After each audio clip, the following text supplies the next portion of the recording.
I lost my husband in a car accident weeks ago, and now my best friend is trying to set me up with her creepy friend who thinks he can replace him and even help raise my baby. I, 23F, lost my husband, 25M, weeks ago to a car accident. He was the love of my life, and I'm still not used to waking up without him every day. We had big plans for our future, and it all came crashing down in a heartbeat. We met on his uncle's farm. He was a farmhand, and it was love at first sight for me. I'm also 4 months pregnant, but I haven't told anyone. I was planning on telling my friend when I was feeling better. My best friend Lee, 24F, has been my shoulder to cry on during this time. She helped me with his funeral and anything else I needed since I'm no contact with my bio family, story for another time. She is currently dating Barry, 24M, and they usually hang out in a trio with Liam, 24M. When I first met Liam, he hit on me hard. He tried everything, comparing himself to my husband, saying weird things like, "Our kids would be cuter than if you had kids with your husband." He's also made creepy comments like, "You need a city boy," while motioning to himself. I'm a country girl through and through, so I typically shut him down or ignored him. But every time I would get dirty looks from Barry. Skip to Sunday night. I got a message from Lee begging me to come to dinner with her because she wanted to treat me since I'd been through a lot in the last couple of weeks. Feeling not so awful about myself, I decided to go. When I arrived, she wasn't there, so I texted her asking how long she'd be. She told me 5 minutes. She said she was just running late and around the corner. So I sat down and ordered a drink. 5 minutes passed, and she still wasn't there. I gave her the benefit of the doubt and waited another 5. When I was about to call her, Liam came rushing over and apologized for being late. I asked him what he was doing there because I was waiting for Lee, and it was a 2-chair table. He smiled at me and grabbed my hand. I ripped my hand away, and he just said, "Oh, I asked Lee to set us up. Now that husband's name isn't a problem, we can finally get to know each other." He looked so cringy, and I was floored. I stood up and told him that I wasn't interested and that I certainly didn't give a flying FCK about getting to know him. I also reminded him that I just lost my husband. Without a word of a lie, this man stood up and said, "I know you're being overly emotional right now, so I'll forgive you for that. Sit down with me. I'm not saying we have to make love straight away or anything." I was disgusted. I shoved past him and went home as fast as I could. When I got home, Lee messaged me, "So, how was dinner?" with a smiley face emoji. I called her, and when she answered, I didn't even let her get a word in. I yelled at her, asking how she had the audacity to do something like this just weeks after I just lost my husband, especially since she's been the one holding me together this whole time.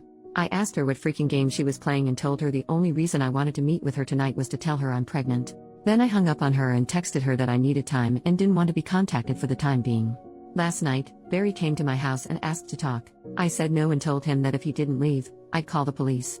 He told me I broke Lee's heart and deeply hurt Liam, and that now was the perfect time to get to know Liam because he could help raise my child with me. I opened my door, which Barry took as a sign that I wanted to talk. Instead, I hit him with my shoe and chased him to his car, screaming. I'm actually embarrassed I did that. All day today, I've been flooded with messages from friends and the trio themselves, shaming me for pushing away the people who care about me the most. They claim they don't even recognize the person I've become. The only thing that hurts me most is that my husband would know what to do. He would tell me how to fix it. And now, I have no one to talk to. I just feel so defeated. I have a therapy appointment tomorrow, but I'm thinking of calling my husband's mom, even though we've barely spoken since the funeral. Any advice is appreciated. Update, next day. Hello all, and thank you. I just wanted to start off by saying that I called my mother-in-law Louise after making the post. I thought I needed to tell her about the baby because, just like some of you said, she is overjoyed about the news. She didn't answer my call but instead drove straight over to my house. I honestly didn't know what to say to her, but we just hugged and cried all night. I didn't have the best delivery when telling her I was pregnant, probably due to all the crying, but she just lit up and was so happy. It's the first time I've seen her this happy in all the time I've known her, so at least I have some support. My father-in-law came over when he finished work after Louise told him he needed to come to my house, and he was so freaking happy about becoming a grandfather. Louise offered to have the baby and me move in, and I agreed. She said that I can sleep in my husband's old room, which was a little bittersweet. When I told her what was going on with Lee, Liam, and Barry, she was furious and told me not to worry about it because she and my father-in-law have my back. After a lot more crying, my father-in-law told me that my husband would be so happy to have this baby grow up on the farm like he did. Overall, our conversations last night were exactly what I needed. Now I'm just going to answer some comments. Lee was my friend for a long time. She was genuinely there for me when I went no contact with my parents, and I thought she was a decent friend. Now, knowing the truth, there are many things I can think of that she did that were red flags. Personally, I think I ignored them because I've never been close to anyone like that other than my husband. Liam is a loser. From my chat with Barry, I learned that he's always had feelings for me and has never given up because, apparently, I'm his type. He isn't and never will be. Yes, I ordered a drink. I didn't think I needed to disclose that I ordered a lemonade. It was simply a soda, nothing wild. I know I'm pregnant and would never do anything silly. I'm not magically pregnant. My husband and I both wanted children young and had been trying for about a year. We just didn't disclose that we were trying because my husband and I thought it was weird to tell people, oh, we're making love an extra amount. I don't know, my husband and I were very private people and kept a lot of things that way. As for the trio, I've blocked them. None of my family are reaching out because they simply don't know me anymore. The only friends reaching out are mutuals of Lee, Barry, or one of Liam's other friends. I was confused about whether I was a jerk because I left Liam standing there and yelled at Lee. I was so upset that I was confused about the entire thing. Thank you all, and I will update you on what happens because I know Liam will not give up until he's in jail. I seriously hope it doesn't come to that, but the fact that he drove past my house twice is unsettling.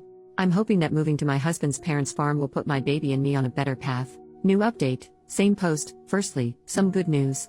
I found out that I'm having a little girl. I'm actually feeling a little bit better today and thought I'd update. I moved in with my in-laws the next morning after they came over.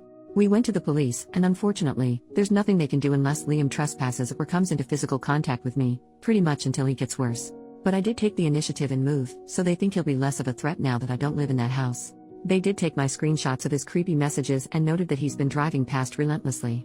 After a few days, we came into town to go grocery shopping, and we saw Lee. She went to come over, but my mother-in-law stared at her and yelled, "No." Lee looked a bit awkward because my mother-in-law was yelling, "Yes, I'm talking to you, Lee. Go bother someone else with your bull crap." Lee ended up walking away, which we thought was good. I was greatly overwhelmed, obviously, about seeing her, and my anxiety has gotten worse since the blind date. I think I was also anxious because Lee is never without Barry, so I was very worried. When we finished shopping and were walking back to our car, Lee and Barry were waiting for us. Again, my mother-in-law started screaming. She yelled that Barry was scum and accused them of trying to sell drugs to a pregnant woman, pretty much anything to embarrass them and draw a crowd. Lee and Barry left again, but not without looking scared, points to mother-in-law. Since then, I've moved on to the farm, and it's been drama-free. I had an appointment yesterday and found out about my baby girl, but also that I have high blood pressure, most likely due to the stress.